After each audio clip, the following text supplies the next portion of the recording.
Cześć. W tym filmie pokażę Ci, jak wejść w tryb odzyskiwania na iWOFA 30. Więc musisz zacząć od wyłączenia urządzenia.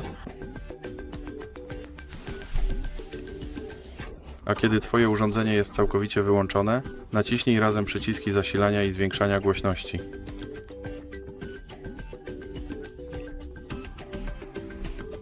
Stąd musisz użyć przycisków głośności, przejść do trybu odzyskiwania, naciśnij przycisk zasilania, wybierz.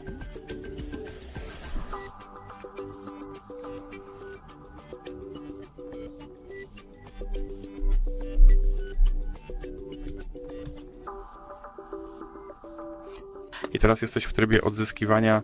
To wszystko w tym filmie. Jeśli Ci się podobało, polub i subskrybuj.